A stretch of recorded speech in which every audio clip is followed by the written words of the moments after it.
तो आइए शुरू करते हैं न्यूज पथ पर सफर और सबसे पहले आपको दिखाते हैं ऐसी तस्वीरें जिनका जिक्र सरे रहा है। ये तस्वीरें सुर्खियों में भी है और सोशल मीडिया पर भी। इनसे आपका बाखबर होना बेहद जरूरी है क्योंकि चौराहे पर इन्हीं की चर्चा है। वाराणसी में एयर बैलून फेस्टिवल को नियमित तौर पर आयोजित करने की तैयारी जोर शोर से चल रही है। इसके लिए वाराणसी विकास प्राधिकरण और पर्यटन विभाग ने समझौते पर हस्ताक्षर भी कर दिए हैं।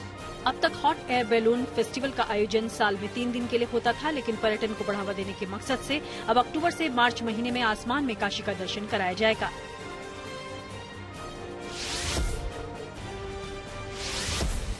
गणेश चतुर्थी उत्सव से पहले बेंगलुरु में एक मंदिर को नोटों और सिक्कों से सजाया गया है। मंदिर को सजाने के लिए 2 करोड़ रुपए से ज्यादा के नोट और 50 लाख रुपए से ज्यादा के सिक्कों का इस्तेमाल किया गया है। इस दौरान 10 रुपए से लेकर 200 और 500 रुपए के नोट इस्तेमाल किए गए हैं। साथ ही अलग अलग करेंसी के सिक्कों को भी बेहद खूबसूरती से सजाया गया है। इस दौरान मंदिर की सुरक्षा को पुख्ता बनाने के लिए परिसर में 22 CCTV भी लगाए गए हैं। बेंगलुरु के JP नगर में श्री सत्य गणपति मंदिर हर साल गणेश पूजा उत्सव के दौरान अपने परिसर को एक अनूठा रंग देने के लिए जाना जाता है।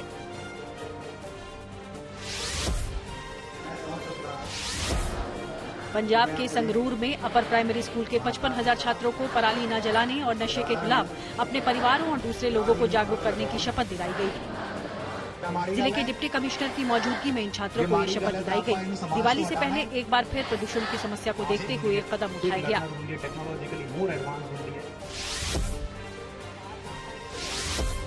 आत्मरक्षा के लिए चंडीगढ़ पुलिस की मुहिम अब रंग लाने लगी है। पुलिस ने 2017 में सेल्फ डिफेंस प्रोग्राम की शुरुआत की थी, जिसका मकसद लड़कियों को आत्मरक्षा के गुर सिखाना था। पिछले 6 सालों में लगभग 1.05 लाख लड़कियों को मार्शल आर्ट की ट्रेनिंग दी गई। साथ ही अंतर्राष्ट्रीय, राष्ट्रीय और राज्य स्तर पर 378 पदक भी जीते हैं। जिंदगी का सफर सुहाना हो, इसके लिए सावधान रहना जरूरी है। रोजमर्रा की आपाधापी में कुछ देर बैठकर सोचना समझना भी जरूरी है कि आपके आसपास क्या हो रहा है और जो कुछ हो रहा है उससे हमारी जिंदगी, हमारा परिवार कैसे प्रभावित हो सकता है। इसलिए हॉर्न बजाकर बाखबर करने वाली खबर जरूरी होती है। और आज की ये खबर डायबिटीज के सुरीले इलाज से जुड़ी है। डायबिटीज के मरीजों का दुनिया और देश में बढ़ता आंकड़ा चिंता का सबब है। ये बीमारी अभी तक लाइलाज है, लेकिन इसे कंट्रोल करने के लिए लगातार काम हो रहा है। कोशिश हो रही है कि शरीर में ही नेचुरल तरीके से इंसुलिन को डिस्चार्ज कराया जा सके ताकि बाहर से इंसुलिन ना लेना पड़े। इस मामले में एक बड़ी कामयाबी स्विट्जरलैंड के वैज्ञानिकों को मिली है। उन्होंने रिसर्च में दावा किया है कि म्यूजिक, खास तौर पर रॉक म्यूजिक से इंसुलिन तुरंत डिस्चार्ज होने लगता है। यकीनन ये अच्छी खबर है, इसलिए सेहत से जुड़ी इस रिसर्च पर हॉर्न बजाना जरूरी है।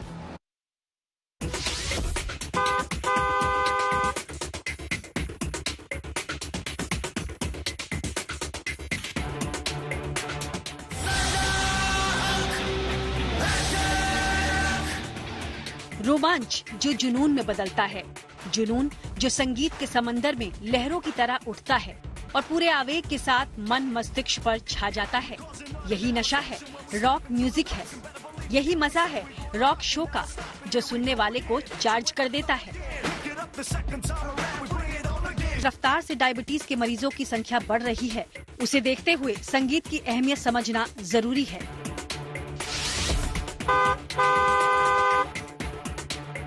जब शरीर में इंसुलिन बनना बंद हो जाता है तो इसे इंजेक्शन के जरिए मरीजों को दिया जाता है, लेकिन ये नेचुरल तरीके से ही बने। इसके लिए इंसुलिन बनाने वाली डिजाइनर सेल्स को कैप्सूल में रखकर शरीर में इम्प्लांट किया जाता है, लेकिन इसे ट्रिगर करना पड़ता है और इसमें रॉक म्यूजिक कारगर साबित हो सकता है। स्विट्जरलैंड में हुई शोध के अनुसार म्यूजिक से कुछ ही मिनटों में इंसुलिन रिलीज हो सकता है। प्रयोग के लिए शोधकर्ताओं ने फेमस गाना वी विल रॉक यू बजाया, जिसके 5 मिनट बाद ही इंसुलिन प्रोड्यूसिंग सेल से 70% इंसुलिन रिलीज हुआ। 15 मिनट बाद इंसुलिन पूरी तरह रिलीज हो गया। दावा किया गया कि क्लासिकल म्यूजिक या गिटार की धुन की तुलना में रॉक म्यूजिक से इंसुलिन ज्यादा ट्रिगर होती है, यानी हाई पिच वाला म्यूजिक इंसुलिन को ज्यादा मात्रा में रिलीज करता है। दिलचस्प बात यह है कि तेज आवाज या हाई पिच वाली हर आवाज से इंसुलिन रिलीज नहीं होता। नई स्टडी में बताया गया कि एयरक्राफ्ट की आवाज या ऊंची आवाज में बातचीत से इंसुलिन रिलीज नहीं हुआ, लेकिन रॉक म्यूजिक की थेरेपी काम कर गई। कहने की जरूरत नहीं कि इस प्रयोग की कामयाबी से डायबिटीज से लड़ाई आसान हो सकती है। हालांकि डायबिटीज के इलाज के लिए कई प्रयोग भारत में भी किए जा रहे हैं। IIT मंडी के रिसर्चर्स ने एक शोध किया है जो जर्नल ऑफ बायोलॉजिकल केमिस्ट्री में छपा है। उन्होंने एक ऐसे मॉलिक्यूल की खोज की है जो पेनक्रियाज से इंसुलिन डिस्चार्ज कराने में सक्षम है। इस मॉलिक्यूल को PK2 नाम दिया गया है, जिससे डायबिटीज के इलाज के लिए दवा बनाने की संभावना है। देश में डायबिटीज एक बड़ी चुनौती है। इसके इलाज के लिए लगातार रिसर्च हो रहे हैं, लेकिन बेहतर है कि लाइफस्टाइल सुधार कर और खान पान की आदतों में बदलाव कर इस बीमारी से दूरी बनाई जाए। खाने में एडेड शुगर कम कीजिए, सब्जी, फल और फाइबर की मात्रा बढ़ाइए और रोज एक्सरसाइज कीजिए। डायबिटीज से खुद भी सतर्क रहिए और दूसरों को भी सावधान करने के लिए हॉर्न बजाइए।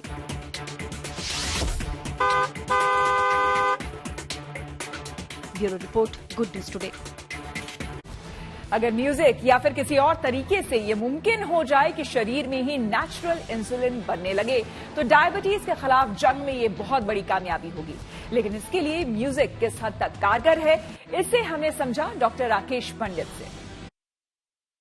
तो इसमें यही है कि एक आप म्यूजिक को एज ए ट्रिगर यूज करते हो, जैसे कि आप लाइट, कभी लाइट को यूज करते हो, आप साउंड को यूज करते हो, तो ये एक ट्रिगर मेथड है।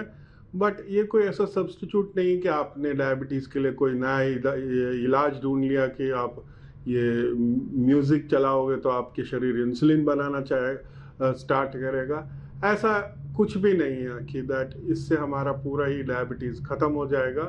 ये एक novel method drug delivery type है कि जिसमें ट्रिगर आपका ये कोई ट्रैक उन्होंने देखा कि उससे ट्रिगर होता है वो जो, क्योंकि इंसुलिन तभी रिलीज होता है जो हमारे शरीर में, जैसे पैंक्रियाज में कुछ चैनल्स होती हैं, कैल्शियम इन्फ्लक्स होता है, तो उससे वो वैक्यूल जिसमें इंसुलिन बनता है तो वो इंसुलिन रिलीज करते हैं।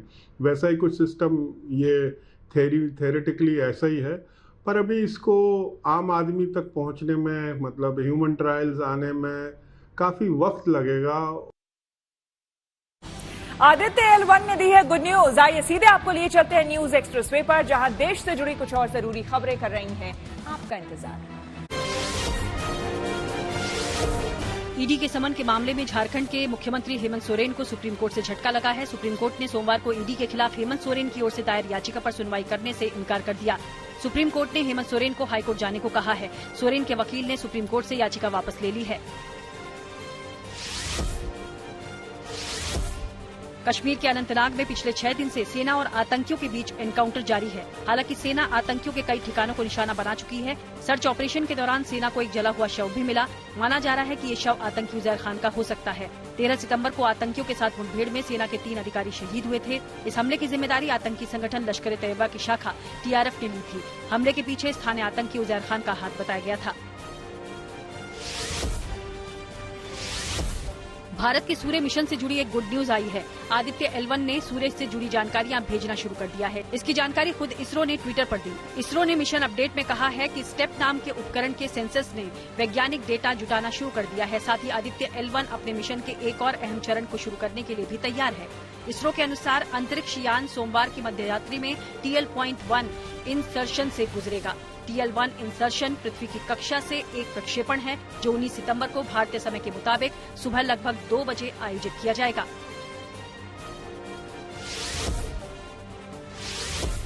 मशहूर पेंटर अमृता शेरगिल की 1937 में बनाई गई painting the story teller 61.8 crore में बिक गई। ये आर्ट वर्क सेफ्रोनाट की इवनिंग सेल मॉडर्न आर्ट का हिस्सा था, जिसमें SH रजा, अकबर पदमसी और MF हुसैन जैसे प्रमुख कलाकारों की 70 बेहद बेशकीमती पेंटिंग्स शामिल थीं।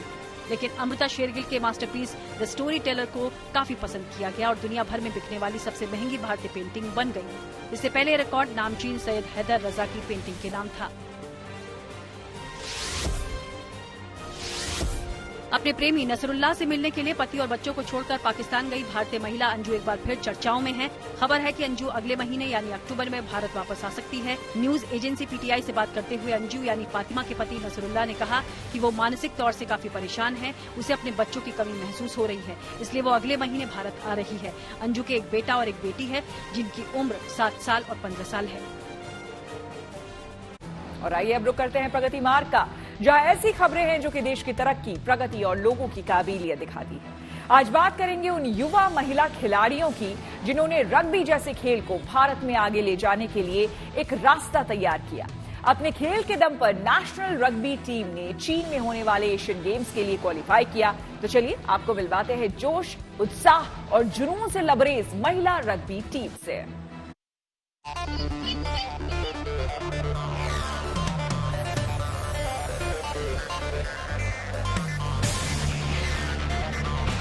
बारिश की रिमझिम के बीच ये तैयारी है जीत की।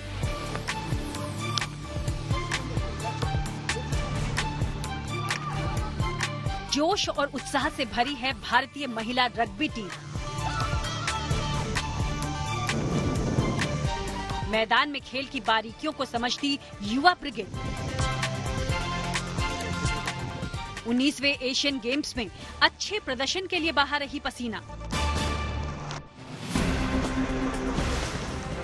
रग्बी टूर्नामेंट के लिए क्वालिफाई करने के बाद भारतीय महिला टीम का जोश हाई है। 7वीं वरीयता प्राप्त ये टीम 23 सितंबर से चीन के झेजियांग प्रांत के हांगझू में अपना प्रदर्शन दिखाने को तैयार है। इन महिला खिलाड़ियों के रग्बी के सफर में यहाँ तक पहुँचने की अलग अलग कहानियां हैं। कुछ को घर वालों का साथ मिला तो कुछ का शायद ऐसा नसीब नहीं था या फिर पैसा आड़े भी आया, मगर तमाम रुकावटों को पीछे छोड़ ये सभी युवा खिलाड़ी उत्साह और जोश से फिलहाल भरी हुई हैं और एशियन गेम्स में अच्छे प्रदर्शन की आस रख रही हैं। 2010 से मेरा रग्बी स्टार्ट हुआ है। फर्स्ट टाइम मैं दिल्ली गई थी नेशनल खेलने, तो वहाँ से मेरा जर्नी स्टार्ट हुआ है रग्बी में।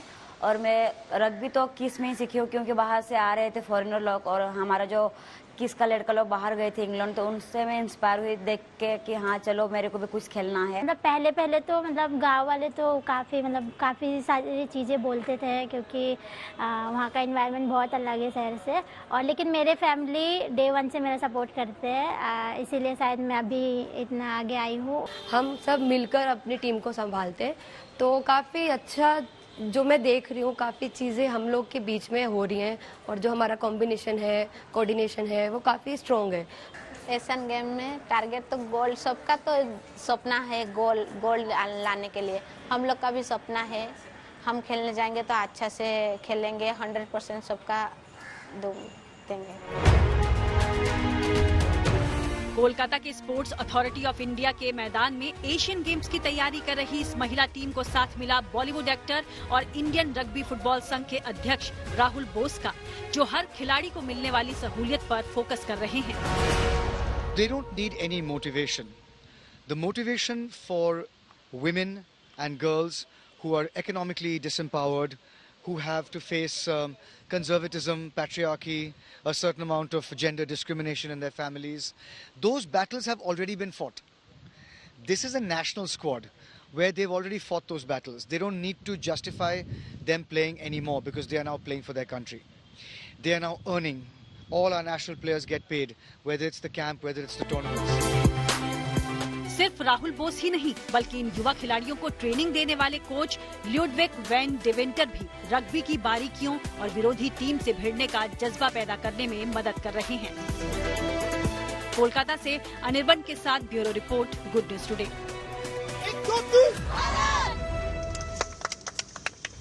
भारत में विस्तार करने की तैयारी में है फॉक्सकॉन। तो टेक्नोलॉजी से जुड़ी ऐसी ही हर एक जरूरी खबर को जानने समझने के लिए चलिए चलते हैं डिजिटल गली। टेक कंपनी एप्पल ने अपना सॉफ्टवेयर iOS 17 रोल आउट कर दिया है। इस सॉफ्टवेयर को आईफोन 12 या उससे ऊपर के सभी आईफोन में अपडेट किया जा सकता है। iOS 17 में फेस टाइम मैसेज रिकॉर्ड करने की भी सुविधा मौजूद है। इसके साथ ही iOS 17 में कंपनी ने लाइव वॉइस मेल का फीचर दिया है। इस फीचर के जरिए यूजर्स बगैर कॉल रिसीव किए कॉल करने वाले व्यक्ति की बातों को जान पाएगा। स्मार्टफोन कंपनी मोटोरोला अपना नया स्मार्टफोन मोटोरोला एज 40 नियो 21 सितंबर को लॉन्च करने जा रही है। कंपनी का दावा है कि ये स्मार्टफोन अंडर वाटर प्रोटेक्शन के साथ दुनिया का सबसे हल्का 5G स्मार्टफोन होगा। कंपनी इस स्मार्टफोन को 12 GB रैम और 256 GB स्टोरेज के साथ 35,590 रुपए में लॉन्च करेगी।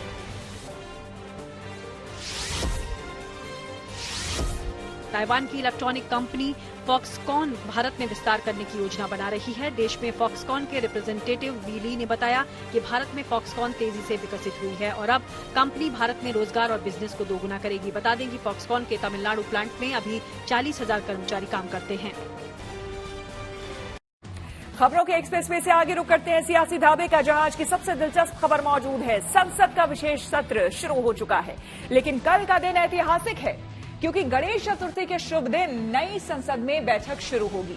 लेकिन बात इतनी भर नहीं है, चर्चा गर्म है कि नई संसद में सरकार कोई बड़ा बिल लाने की तैयारी में है और इसलिए सियासी पारा हाई है।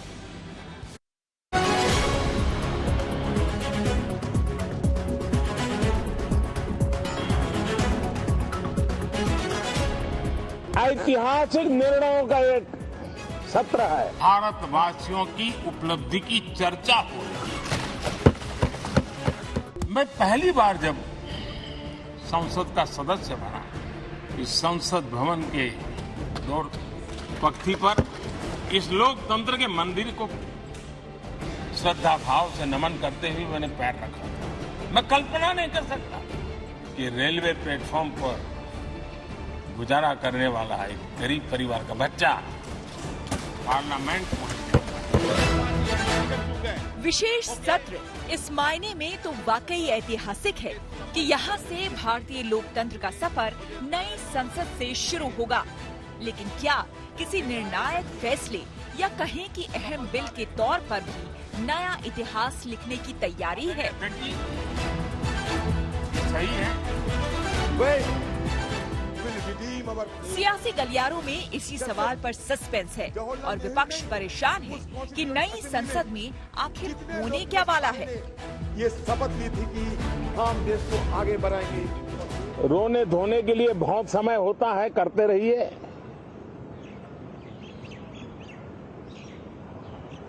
जीवन में कुछ पल ऐसे भी होते हैं जो उमंग से भर देते हैं, विश्वास से भर देते हैं। मैं छोटे सत्र को उस रूप में देखता हूं। मैं आशा करता हूं कि पुरानी बुराइयों को छोड़ करके उत्तम से उत्तम अच्छाइयों को साथ लेकर के हम नए सदन में प्रवेश करेंगे। ये खिचड़ी बना दिए हैं, जैसे कि नाम तो कहते हैं स्पेशल सेशन, बोलते नहीं स्पेशल। अगर स्पेशल नहीं तो क्या है रेगुलर, वो भी बोलते नहीं। अगर रेगुलर हो तो हमारा क्वेश्चन आवर किधर गया, हमारे जीरो आवर किधर गई। हमें और तरह तरह की बात रखने के जो हमारे साधन है उसका कैसे हम उपयोग करेंगे। आदरणीय अध्यक्ष जी, भारत के लोकतंत्र में तमाम उतार चढ़ाव। सरकार कह रही है कि कुछ बिलों को पारित कराने के लिए विशेष सत्र बुलाना पड़ा है, यानी अधिवक्ता संशोधन विधेयक, प्रेस और पत्र पत्रिका पंजीकरण विधेयक, डाकघर विधेयक और मुख्य चुनाव आयुक्त एवं चुनाव आयुक्तों की नियुक्ति का विधेयक। और संविधान ने विपक्ष कह रहा है कि इतनी हमको आजादी दी है, इनके लिए तो शीतकालीन सत्र तक का इंतजार किया जा सकता था। जयराम रमेश ने लिखा कि विधायी हथगोले हमेशा की तरह अंतिम क्षण में सामने आने के लिए तैयार किए जा रहे हैं। पर्दे के पीछे कुछ और है। राजे रजवाड़ों के महल बने होंगे। सच्चाई ये है कि नई संसद में निर्णायक क्या होने वाला है, इसकी ठीक ठीक खबर किसी को नहीं। हाँ, कयास लगाए जा रहे हैं। मसलन क्या समय से पहले चुनाव कराने की तैयारी है? इमारत को दिल के तौर पर बरकरार रखना पड़ेगा। पूरे देश में जल्द चुनाव कराना चाहते हैं, तो पूरे देश में जल्द चुनाव कराना चाहते हैं, तो जल्दी कराए ना। हम लोग तो वेट कर रहे हैं, जितना जल्दी करा दे उतना अच्छा है। हम लोग को कोई दिक्कत नहीं। आप तैयार हैं? कहा है ना, हम तो हर समय तैयार है। जब भी भारत सरकार को अधिकार है जी, पार्लियामेंट का चुनाव थोड़ा पहले भी करा सकता है, तो जब करा दे जितना जल्दी अच्छा रहेगा। सरकार ने बताने तक की जरूरत नहीं समझी कि आखिर इस विशेष सत्र में क्या मुद्दे हैं, कौन सा एजेंडा है, किस विषय पे चर्चा होगी। हम लोगों को बताया गया कि 8 मुद्दों पे चर्चा होगी। वो 8 मुद्दे बिल के रूप में आएंगे, सदन में चर्चा के रूप में आएंगे। वो 8 मुद्दे होंगे क्या, कुछ नहीं बताया गया। ये भी बताया गया कि दोनों सदनों के सांसदों की फोटो खींची जाएगी। तो ऐसा लग रहा है कि विदाई का वक्त आ गया है और हो सकता है कि इसी सत्र में फोटो खिंचा के सांसदों को कहा जाए कि अब आगे आने की जरूरत नहीं है। हमारे सदनों को एक और चर्चा वन नेशन वन इलेक्शन की है, जिसे लेकर कमेटी का गठन किया जा चुका है, लेकिन सिर्फ 4 दिनों में इस बिल को पेश करना और पास करवाना मुश्किल नजर आता है। बीजेपी की हिम्मत नहीं लाने की, ये शगुफा था बम्बई में होने वाले सर्वदलीय इंडिया की बैठक से ध्यान हटाने का। हालांकि ये चर्चा भी पिछले कुछ दिनों से गर्म है कि देश का नाम इंडिया की जगह सिर्फ भारत करने की पहल विशेष सत्र में हो सकती है। लेकिन जिस मुद्दे की चर्चा ज्यादा गंभीर तरीके से हो रही है वो है महिला आरक्षण बिल। सत्र के पहले दिन कैबिनेट मीटिंग बुलाए जाने के बाद इस बिल को लेकर अटकलें और तेज हो गई हैं। कांग्रेस ने भी 27 साल से अटके महिला आरक्षण बिल लाने की मांग उठाकर माहौल बना दिया है। हमारे पार्टी की CPP chairperson madam Sonia Gandhi ji, ये Sonia Gandhi ji women reservation bill के लिए सदन में कितने बार सवाल किए हैं और उन्हीं की अगुवाई में राज्यसभा में पारित होते हुए भी ये आज तक साकार नहीं हो पाए। तो हमारी तरफ से फिर हम ये मांग करते हैं कि आपकी सरकार रहते हुए वुमेन रिजर्वेशन बिल को पारित किया जाए। ये जो वुमेन रिजर्वेशन बिल हम सब समर्थन में है और मैं तो व्यक्तिगत तौर पे 33% क्यों, मैं तो कहता हूँ सब कुछ उन्हीं की वजह से है और सब कुछ उनका होना चाहिए। 50% हो 33% हो, हम उसका भरपूर समर्थन करते हैं और हमारी नेता ममता बनर्जी भी उसका जबरदस्त समर्थन करती है। अब सवाल ये उठता है कि ये खबरें अफवाहों पे आधारित है, क्या इस बार आएगा, नहीं आएगा और क्या आएगा, या हर मुद्दे को भटकाने के लिए कोई नया मुद्दा लेकर सामने आ जाएगा। नई संसद में कौन सा नया बिल आने वाला है, इसे लेकर माथापच्ची अपनी जगह है। लेकिन दिलचस्प बात ये है कि पुरानी संसद से विदाई के वक्त भी सदन में पक्ष और विपक्ष की तनातनी कम नहीं हुई। 75 साल की उपलब्धियों का जिक्र तो हुआ, लेकिन तीर भी खूब चले। इसी सदन ने इमरजेंसी में लोकतंत्र पर होता हुआ हमला भी देखा था और इसी सदन ने भारत के लोगों की ताकत को एहसास कराते हुए मजबूत लोकतंत्र की वापसी भी इसी सदन ने देखी थी। वो राष्ट्रीय संकल्प भी देखा था। अटल जी ने अपने कार्यकाल में 21 बार बयान दिया 6 साल में। डॉक्टर मनमोहन सिंह जी ने 30 बार बयान दिया। केवल हमारे मौजूदा पीएम साहब ही ऐसे है जो सदन में 9 सालों में कस्टमरी बयानों को छोड़ के केवल 2 बार बोले। ये डेमोक्रेसी है साहब। अब इसको क्या कैसा सुधारते मैं आपको ही छोड़ देता हूँ। चुनाव से चंद महीने पहले संसद में सरकार अपने पिटारे से क्या निकालने वाली है, ये लाख टके का सवाल है। जवाब के लिए गणेश चतुर्थी के शुभ दिन का इंतजार करना होगा। Bureau report, good news today. News पथ पर आगे है धन बाजार, जहां शेयर बाजार से लेकर कारोबार तक की सभी अहम खबरें होती हैं और इसका सीधा रिश्ता आपकी आमदनी आपकी जेब से होता है। तो तेज रफ्तार खबरों के बीच ये जरूरी खबरें छूट न जाए, इसलिए सीधे आपको लिए चलते हैं धन बाजार। हफ्ते के पहले कारोबारी दिन शेयर बाजार में गिरावट देखी गई। सेंसेक्स 240 अंक फिसलकर 67,597 पर बंद हुआ। ये गिरावट निफ्टी में भी जारी रही। निफ्टी 59 अंक लुढ़ककर 20,133 के स्तर पर आ गया है। इस दौरान बैंकिंग, मेटल और टेलीकॉम समेत कई सेक्टर्स के शेयरों में गिरावट दर्ज की गई।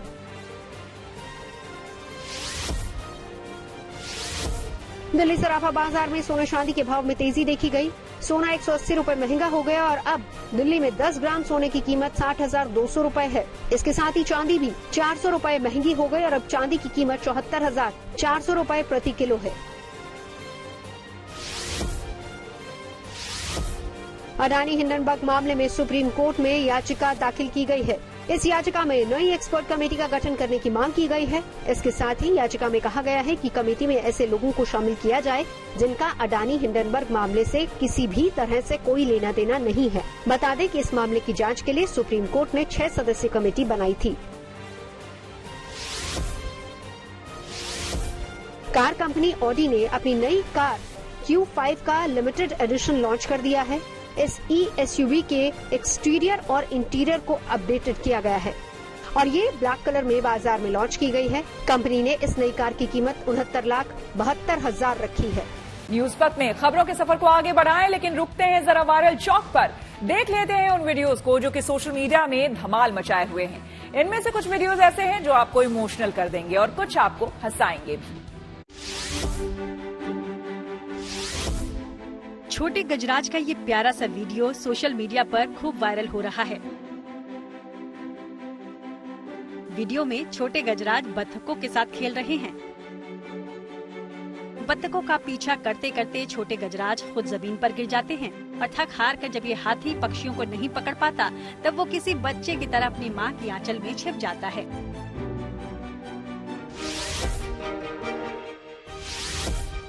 अब भालू का ये परिवार देखिए, बड़े ही आराम से सड़क पार कर रहे हैं। वीडियो में एक सुनसान सड़क पर पहले एक भालू आता है, उसके बाद वो दोनों तरफ देखता है और जब उसे सड़क पर गाड़ियां दिखाई नहीं देती तब वो अपने बच्चों को बुलाता है और आराम से सड़क पार कर लेता है।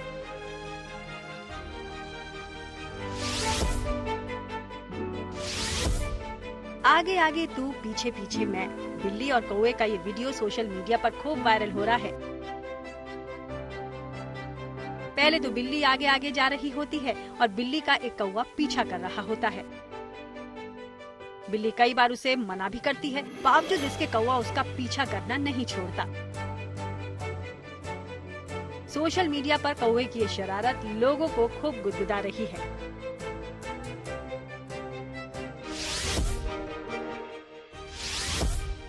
क्या आपने ट्रेडमिल पर किसी कुत्ते को एक्सरसाइज करते देखा है?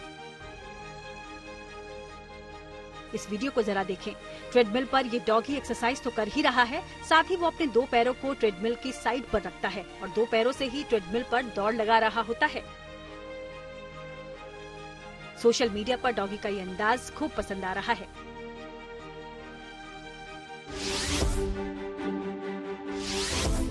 अब इस बच्चे का क्यूट अंदाज जरा देखिए। वीडियो में बच्चा चूजों के बीच में बैठा उनके साथ खेल रहा होता है। सबसे खास बात तो ये कि बच्चा चूजों को किसी भी तरह का कोई नुकसान नहीं पहुंचाता, बल्कि चूजों के साथ मस्ती कर रहा है। सोशल मीडिया पर बच्चे और चूजों की ये दोस्ती खूब वायरल हो रही है। न्यूज पथ के सफर में अब सोशल अड्डा पर थोड़ा सा रुकते हैं और आज के मुद्दे पर लोगों की राय जानते हैं। सोशल अड्डा में आज का मुद्दा विश्व प्रसिद्ध शांति निकेतन से जुड़ा है, जो कि अब विश्व धरोहर बन गया है। जी हां, आपको बता दें कि पश्चिम बंगाल के बीरभूम जिले में स्थित शांति निकेतन को यूनेस्को की वर्ल्ड हेरिटेज लिस्ट में शामिल किया गया है। शांति निकेतन की स्थापना महान कवि और दार्शनिक गुरुदेव रविंद्रनाथ टैगोर ने 1901 में की थी। टैगोर ने शांति निकेतन को प्राचीन भारत के गुरुकुल सिस्टम पर आधारित रेजिडेंशियल स्कूल और आर्ट सेंटर के रूप में बनाया था। टैगोर ने अपने जीवन का लंबा समय यहीं पर बिताया और इसी जगह पर 1921 में विश्व भारती की स्थापना की, जिसे 1951 में सेंट्रल यूनिवर्सिटी घोषित किया गया। शांति निकेतन को वर्ल्ड हेरिटेज लिस्ट में शामिल होने पर प्रधानमंत्री मोदी समेत तमाम बड़े नेताओं ने खुशी जताई है। प्रधानमंत्री मोदी ने कहा है कि भारत की समृद्ध सांस्कृतिक विरासत के प्रतीक शांति निकेतन को वर्ल्ड हेरिटेज लिस्ट में शामिल किया जाना सभी भारतीयों के लिए गर्व का पल है। विदेश मंत्री एस जयशंकर ने कहा है कि ये देश के पहले नोबेल पुरस्कार विजेता रविंद्रनाथ टैगोर को सच्ची श्रद्धांजलि है। वहीं पश्चिम बंगाल की मुख्यमंत्री ममता बनर्जी ने कहा है कि शांति निकेतन का विश्व की धरोहरों में शामिल होना खुशी और सम्मान की बात है। आर्कियोलॉजिकल सर्वे ऑफ इंडिया के मुताबिक Shanti Niketan world heritage list में शामिल होने वाली भारत की 41वीं विश्व धरोहर है। इसके अलावा कर्नाटक के होयसल साम्राज्य के मंदिरों को भी यूनेस्को की विश्व धरोहर सूची में जोड़ा गया है। ये साइट भारत में 42वीं विश्व धरोहर बनी है। अब तक दुनिया की कुल 1172 जगहों को वर्ल्ड हेरिटेज लिस्ट में शामिल किया गया है, जो कि सांस्कृतिक और प्राकृतिक धरोहर है। शांति निकेतन के विश्व धरोहर बनने पर हमने बंगाल के कुछ लोगों से बात की और उनकी राय जानी। खूबी है कि ये दिन बहुत ही महत्वपूर्ण है सभी लोगों के लिए। शांति निकेतन यूनेस्को की तरफ से ये खास जो एक तरीके से मुकुट हम कह सकते हैं उसको दिया गया है। और गुरुदेव रविंद्रनाथ टैगोर किस तरीके से देखते हैं आप? I think these are different spheres, political, social, economical and cultural also. तो कल्चरल दिख से अगर हम ये देखते हैं तो कल्चरल दिख का जो है ये एक, क्योंकि जो हुआ है ये पॉलिटिकल शेड लेंगे, लेकिन पॉलिटिकल शेड लेने के पहले ये जो है ये कल्चरल का जो है हमारा जो बंगाल का जो कल्चर है उसका जय है, ये हम समझते हैं। बचपन से ही शांति निकेतन मेरे लिए एक बहुत अहम जगह है। कवि गुरु रविंद्रनाथ ठाकुर का वो जगह है। ये हम लोग जिधर जो चर्चा करते हैं बंगाली भाषा का सब रविंद्रनाथ ठाकुर को ऊपर ही करते हैं ज़्यादा से ज़्यादा। ये आज जो डिक्लेयर हुआ है वर्ल्ड वाइड इसको का, तो ये I am seriously political person, ये गर्व है हम लोगों का, ये प्राइड है हम लोगों का, बंगाल का प्राइड है, ये हमको पता है। शांति निकेतन हमारा जो कल्चरल, हम लोग जो कल्चर लेके काम करते हैं तो हमारा बंगाली के तीर्थ स्थान जैसे है, शांति निकेतन भी ऐसा है, तो वो तो हमारा गर्व की बात है, पूरा बंगाल के लिए गर्व की बात है। ये तो हम लोग के लिए बड़ी खुशी की बात है, लेकिन मैं ये भी समझता हूँ यूनेस्को भले ये हम लोग को वर्ल्ड हेरिटेज डिक्लेयर करे या ना करे, इसके पहले ही शांति निकेतन सारा वर्ल्ड में फेमस थे। कवि गुरु अपने के हिसाब से वो खुद ऐसे इंस्टीट्यूट थे कि उनके हिसाब से सब उनको पहचानते थे। यूनेस्को भले नहीं भी देते तो भी शांति निकेतन का कोई हानि नहीं होता। और उनके तरफ से की गई ये जो एजुकेशन जो सिस्टम तैयार किया गया, नायाब सिस्टम, न जाने कितने वर्षों से कार्यरत है ना, वो बहुत ऐसा सिस्टम है जिसको हम लोग हमेशा मान्यता देते हैं।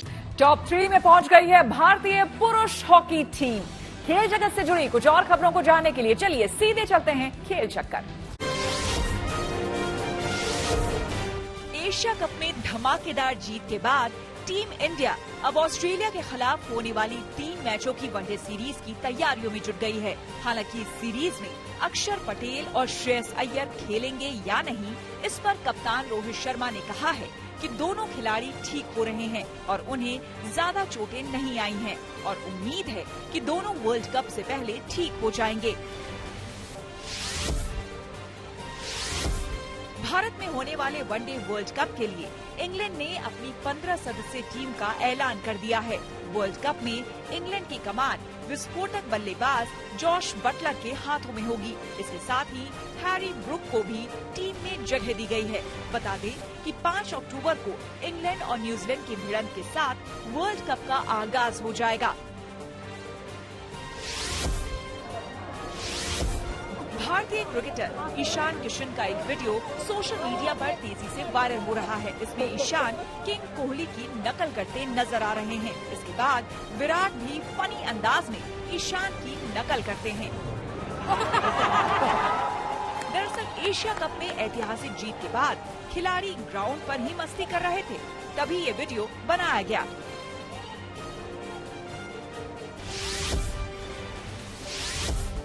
अंतर्राष्ट्रीय हॉकी महासंघ ने पुरुष हॉकी टीम की रैंकिंग जारी की है।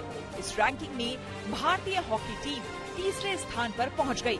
बता दें कि पिछले महीने चेन्नई में एशियाई चैंपियंस ट्रॉफी 2023 में टीम इंडिया अजेय रही थी। इसी शानदार प्रदर्शन के चलते टीम इंडिया को रैंकिंग में बड़ा फायदा हुआ है, जबकि इंग्लैंड की टीम टॉप 3 से बाहर हो गई है।